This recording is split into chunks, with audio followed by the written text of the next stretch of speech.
تمام تعریفیں اس مالک کائنات کے لیے ہیں جو اکیلا ہے، جس کا کوئی شریک نہیں، جس کے سوا کوئی معبود برحق نہیں۔ انگنت درود و سلام ہوں ہمارے پیارے نبی محمد مصطفیٰ صلی اللہ علیہ وسلم کی ذات اقدس پر کہ جن کو رب کائنات نے رحمت للعالمین بنا کر کے بھیجا۔ میرے محترم بھائیو، سیرت کا سلسلہ چل رہا تھا۔ یہ سیرت کی کتاب ہے میرے پاس، الرحیق المختوم۔ یہ سیرت کی کتابوں میں سے ایک بہترین کتاب ہے۔ یہ ہمارے گھر کے اندر ہونی چاہیے، ہمیں بھی اس سیرت کا پتہ چلے تاکہ اور ہمارے بچے بھی اس کو پڑھیں، تاکہ ہمیں پتہ چلے کہ نبی صلی اللہ علیہ وآلہ وسلم نے کتنے دکھ اور تکلیفیں اٹھا کر کے یہ دین ہم تک پہنچایا ہے۔ مسلمان ایک ایک کر کے مدینے کی طرف انہوں نے ہجرت کی، اور پھر نبی اکرم صلی اللہ علیہ وآلہ وسلم اور ابوبکر صدیق رضی اللہ تعالیٰ عنہ کے علاوہ چند ایک مسلمان رہ گئے جو ہجرت نہ کر سکے۔ اور 26 صفر جمعرات کے دن 14 نبوی 12 ستمبر 622 عیسوی تاریخ کا سب سے خطرناک اجتماع دار الندوہ کے اندر ہوتا ہے۔ یہ قریش کی پارلیمنٹ، جس میں بڑے بڑے سردار اکٹھے ہوتے ہیں، اور انہوں نے جن سرداروں کے اندر ابو جہل، طعیمہ بن عدی، شیبہ بن ربیعہ، عتبہ بن ربیعہ، ابو سفیان، نضر بن حارث، ابو البختری، عقبہ بن ابی معیط، امیہ بن خلف، یہ بڑے بڑے مجرم اکٹھے ہوتے ہیں اور یہ مشورہ کرتے ہیں کہ کیا کیا جائے، اس کا کیا حل نکالا جائے کہ سارے مسلمان ہمارے ہاتھوں سے نکلتے جا رہے ہیں، نکل گئے ہیں، اور اب محمد صلی اللہ علیہ وسلم رہ گئے ہیں۔ تو ان سب نے، ان میں سے ایک نے مشورہ دیا کہ ان کو ہم مکہ سے نکال دیتے ہیں اور پھر یہ ٹھوکریں کھاتے رہیں، جہاں جائیں ہمیں اس کی کوئی پرواہ نہیں ہوگی۔ تو وہاں پر ان کے ساتھ ایک شیطان شیخ کی شکل میں آیا ہوا تھا، اس نے کہا نہیں نہیں یہ بات ٹھیک نہیں ہے، اس کے ساتھ ہی اکٹھے ہو کر کے پھر تمہارے اوپر حملہ آور ہو سکتے ہیں۔ پھر ان میں سے دوسرے نے مشورہ دیا کہ ان کو ہم قید کر دیتے ہیں، بیڑیاں پہنا کر کے، پھر ایک گھر کے مکان کے اندر بند کر دیتے ہیں اور پھر ان کا موت کا انتظار کریں گے۔ تو اس شیخ نے کہا نہیں یہ بات بھی ٹھیک نہیں ہے، اس کے ساتھ ہی آ کر کے تمہارے اوپر حملہ کر کے ان کو چھڑوا کے لے جا سکتے ہیں۔ اور پھر تیسرے نے مشورہ دیا، ابو جہل نے، جو سب سے بڑا شیطان تھا، اس نے کہا کہ ایسا کرتے ہیں کہ ہر قبیلے سے ہم ایک نوجوان منتخب کرتے ہیں کہ جو رات کے وقت آج رات اکٹھے ہو کر کے وہ سارے قبیلے کی جو ایک ایک نوجوان ہم منتخب کریں گے، وہ آج رات ان کے اوپر نبی کریم صلی اللہ علیہ وسلم جب عبادت کے لیے بیت اللہ کی طرف نکلتے ہیں، ہم ان کے اوپر حملہ آور ہو جائیں اور یکبارگی ان کو شہید کر دیں۔ تو پھر بنو ہاشم کس کس سے وہ لڑتے رہیں گے اور کس سے بدلہ لیں گے، ان کو مجبوراً دیت لینی پڑے گی اور ہم دیت دے کر اپنی جان چھڑوا لیں گے۔ تو اس شیخ نے کہا، جو شیطان تھا، اس نے کہا ہاں یہ اس نے جو بات کی ہے نا، اس نوجوان نے یہ بڑی اچھی بات کی، یہ بات ٹھیک ہے۔ تو اس بات کے اوپر وہ سارے متفق ہو گئے اور انہوں نے آج رات کا پلان بنایا کہ آج رات محمد صلی اللہ علیہ وسلم کا کام تمام کر دیا جائے۔ ادھر یہ چال چل رہے تھے اور ادھر اللہ تعالیٰ بھی سب سے بڑی چال چلنے والا ہے۔ قرآن عظیم کے اندر اللہ تعالیٰ فرماتا ہے، سورہ انفال کے اندر اللہ تعالیٰ قرآن عظیم کے اندر فرماتا ہے، سورہ انفال آیت نمبر 30 کے اندر،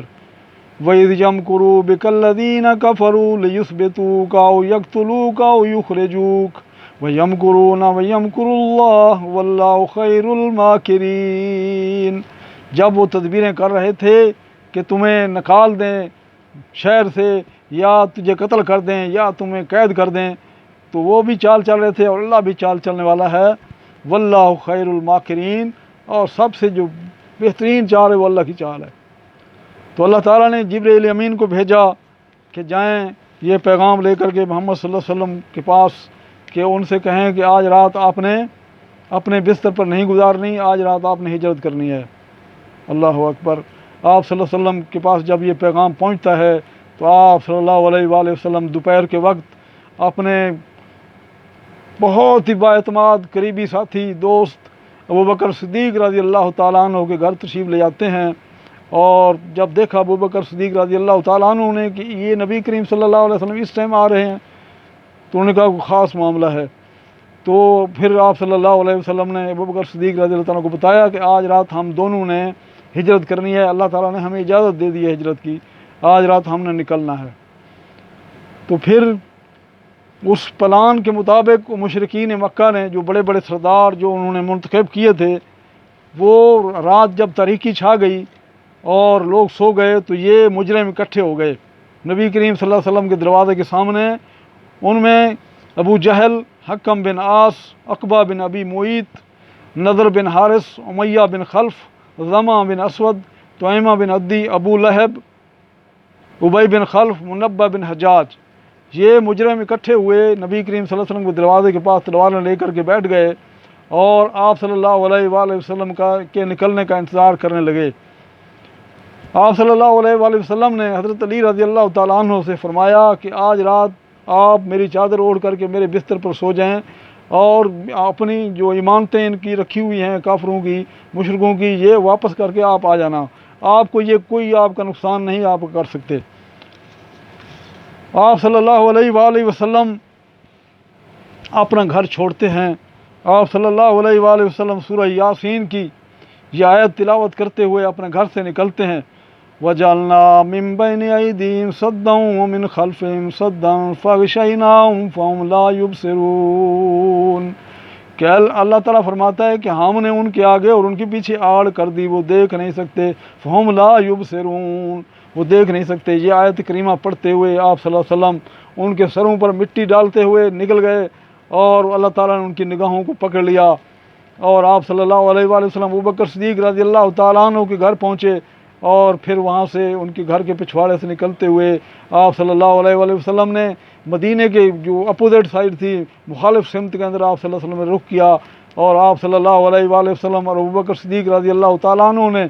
5 میل کا سفر طے کیا یمن کی طرف، جو بالکل مدینہ سے مخالف سمت کے اوپر ہے، کیونکہ آپ صلی اللہ علیہ وسلم کے خیال کے اندر آپ صلی اللہ علیہ وسلم نے فرمایا کہ جب یہ مجرموں کو پتہ چلے گا تو وہ سب سے پہلے مدینہ کی طرف ڈھونڈنے کے لیے نکلیں گے۔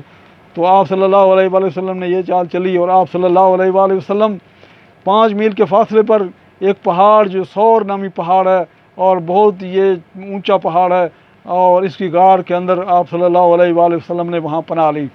ابوبکر صدیق رضی اللہ تعالیٰ عنہ سب سے پہلے غار کے اندر گئے، انہوں نے غار کو صاف کیا اور آپ صلی اللہ علیہ وسلم کو پھر بلایا، اور آپ صلی اللہ علیہ وسلم وہاں تشریف فرما ہوئے۔ تو 3 دن تک آپ صلی اللہ علیہ وسلم اس غار کے اندر رہے۔ ابوبکر صدیق رضی اللہ تعالیٰ عنہ کے بیٹے عبداللہ، وہ نبی کریم صلی اللہ علیہ وآلہ وسلم کو خبریں پہنچایا کرتے، رات کی تاریکی کے اندر وہ وہاں سے آ جاتے اور جو مشرکین کی باتیں ہوتی تھیں وہ ان تک پہنچاتے۔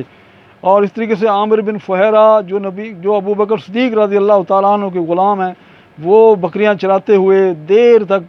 واپس جاتے مدینے مکے کی طرف، اور وہ وہاں دیر تک وہاں رکتے اور پھر رات کی تاریکی کے اندر ان کو دودھ پلاتے اور پھر بکریاں ہانکتے ہوئے واپس لے جاتے۔ تو آپ صلی اللہ علیہ وآلہ وسلم نے 3 دن تک یہاں اور 3 راتیں یہاں پناہ لی۔ اور جب قریش مکہ نے دیکھا کہ محمد صلی اللہ علیہ وسلم آ نہیں رہے، عبادت کے لیے نکل نہیں رہے، تو انہوں نے جھانک کے دیکھا کہ وہ آدمی جو سویا ہوا ہے، تو وہ یہ سمجھے کہ یہ نبی کریم سوئے ہوئے ہیں۔ اور پھر حتیٰ کہ صبح ہو گئی، جب صبح انہوں نے دیکھا تو یہ نبی کریم صلی اللہ علیہ وسلم نہیں ہیں بلکہ علی رضی اللہ تعالیٰ عنہ اٹھ رہے ہیں، تو ان کے ہاتھوں کے طوطے اڑ گئے، اور وہ حضرت علی رضی اللہ تعالیٰ عنہ کو پکڑ کر کے کعبۃ اللہ کے اندر لے آئے اور ان سے پوچھا کہ وہ بتاؤ کہ کہاں ہیں۔ انہوں نے کہا مجھے کوئی خبر نہیں ہے۔ تو پھر انہوں نے ان کو تھوڑا بہت مارا پیٹا، اور پھر اس کے بعد انہوں نے چھوڑ دیا کیونکہ ان کو مسئلہ حل نہیں ہوا۔ پھر وہ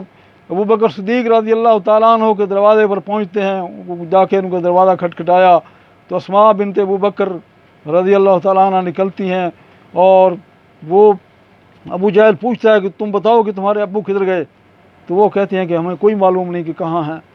تو ابو جہل نے اتنا زور کا تھپڑ مارا کہ ابوبکر صدیق رضی اللہ تعالیٰ عنہ کی بچی کے گال پر نشان پڑ گیا۔ تو اس کے بعد پھر انہوں نے مشرکین نے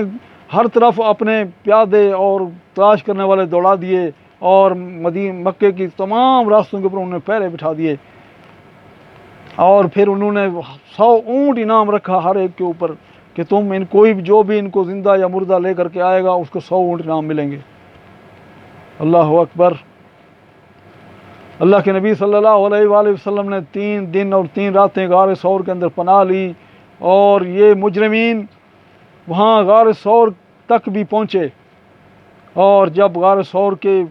حضرت ابوبکر صدیق رضی اللہ تعالیٰ عنہ نے دیکھا کہ ان کے پاؤں ان مجرموں کے مشرکین کے نظر آ رہے، تو وہ کہنے لگے کہ اے نبی صلی اللہ علیہ وسلم اگر انہوں نے اپنے پاؤں کی طرف دیکھ لیا تو یہ ہمیں پا لیں گے۔ اللہ اکبر۔ تو اللہ کے نبی صلی اللہ علیہ وسلم نے کیا فرمایا؟ لا تحزن ان اللہ معنا، میرے ساتھی غم نہیں کرو، اللہ ہم دونوں کے ساتھ ہے۔ ان اللہ معنا، اللہ اکبر۔ یہ ہے ابو بکر صدیق رضی اللہ تعالیٰ عنہ کی شان کہ اللہ کے نبی صلی اللہ علیہ وسلم فرما رہے ہیں کہ اللہ ہم دونوں کے ساتھ ہے۔ موسیٰ علیہ السلام اپنی قوم کو نکلے تھے جب، اور اپنی قوم کو لے کر کے وہاں سے نکلے بنی اسرائیل کو، اور پیچھے فرعون نے جب پیچھا کیا، اور جب بنی اسرائیل نے دیکھا کہ فرعون کے لشکر پہنچنے والا ہے تو انہوں نے کہا کہ اے موسیٰ ہم تو پکڑ لیے گئے، انا لمدرکون۔ تو موسیٰ علیہ السلام نے وہاں کیا فرمایا تھا؟ کلا ان معی ربی سیہدین، ہرگز نہیں، میرا رب میرے ساتھ ہے، وہ مجھے راستہ دے گا۔ اور پھر انہوں نے عصا مارا اور 12 راستے بنے، اور بنی اسرائیل وہاں پار ہو گئی، اور وہاں مجرم، وہاں پر فرعون جو ہے وہ غرق ہو گیا لشکر سمیت۔ تو وہاں پر موسیٰ علیہ السلام نے فرمایا تھا کہ کلا ان معی ربی سیہدین، کہ میرا رب میرے ساتھ ہے۔ یہاں پر اللہ کے نبی صلی اللہ علیہ وسلم فرما رہے ہیں کہ لا تحزن ان اللہ معنا، کہ اللہ ہم دونوں کے ساتھ ہے۔ یہ ہے حضرت ابوبکر صدیق رضی اللہ تعالیٰ عنہ کی شان۔ قرآن گواہی دے رہا ہے کہ اللہ کے نبی صلی اللہ علیہ وسلم فرما رہے ہیں کہ ہم دونوں کے ساتھ اللہ ہے۔ اللہ اکبر۔ تو میرے دوستو، یہ توکل یہ ہے کہ اللہ کے نبی صلی اللہ علیہ وسلم نے، یہ ہے توکل کی اعلیٰ مثال،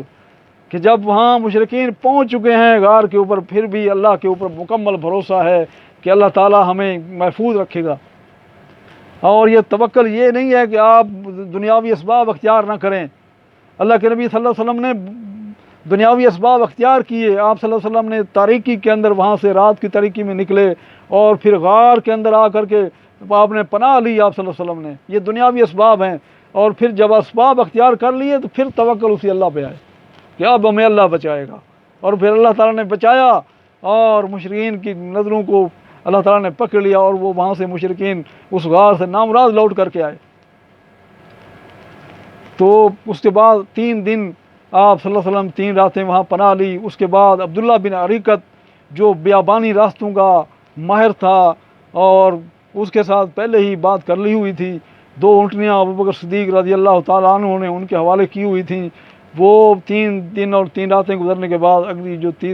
چوتھی رات تھی وہ وہاں لے کر کے غار کے پاس پہنچا، اور عبداللہ بن عریقت اور رسول اللہ صلی اللہ علیہ وسلم اور ابوبکر صدیق اور عامر بن فہرہ جو ابوبکر صدیق رضی اللہ تعالیٰ عنہ کے غلام، یہ وہاں سے انہوں نے سفر کیا، اور یمن کی طرف سے لمبا سفر کرنے کے بعد پھر ساحل سمندر کی طرف لے گئے۔ تو اگلی جو نشست ہے اس کے اندر میں آئندہ بات کروں گا۔ میرے دوستو، ہمیں یہ چیز دیکھنی ہے کہ اللہ کے نبی صلی اللہ علیہ وسلم نے مکہ کیوں چھوڑا، آپ کو مکہ سے کیوں نکلنا پڑا؟ وجہ یہ تھی کہ آپ صلی اللہ علیہ وسلم نے فرمایا کہ لوگو، یہ لات، یہ عزا، یہ منات، یہ تمہارے کسی کام آنے والے نہیں ہیں، اکیلے اللہ کی بندگی کرو، قولوا لا الہ الا اللہ تفلحوا۔ وہ بھی یہ لات، عزا، منات کو وہ سمجھتے تھے کہ یہ ہمارے اللہ کے ہاں سفارشی ہیں، اور وہ ان کی اللہ کو چھوڑ کر ان کی بات اس لیے کرتے تھے کہ یہ اللہ کے ہاں ہمارے سفارشی ہیں، اللہ کے قریب کر دیتے ہیں۔ اور آج بھی ہم مسلمان یہ نبی کریم صلی اللہ علیہ وسلم کی تعلیم، اس تعلیم کو ہم نے بھلا دیا ہے، اور آج ہم نے بھی لات عزا کی بجائے ہم نے غریب نواز اور داتا اور غوث بنائے ہوئے ہیں، ان کو ہم مشکل کشا سمجھتے ہیں اللہ کو چھوڑ کر کے۔ ہمیں یہ چیز ہمیں سوچنی چاہیے کہ ہمیں نبی اکرم صلی اللہ علیہ وآلہ وسلم کے اسوے کے اوپر چلتے ہوئے اکیلے اسی اللہ کی بندگی کرنی چاہیے، اور اللہ تعالیٰ سے دعا ہے کہ اللہ تعالیٰ ہمیں ہر قسم کے شرک سے بچائے، اور نبی کریم صلی اللہ علیہ وسلم کی ہمیں سچی پیروی نصیب کرے۔ وآخر دعوانا الحمد للہ رب العالمین۔ السلام علیکم ورحمۃ اللہ وبرکاتہ۔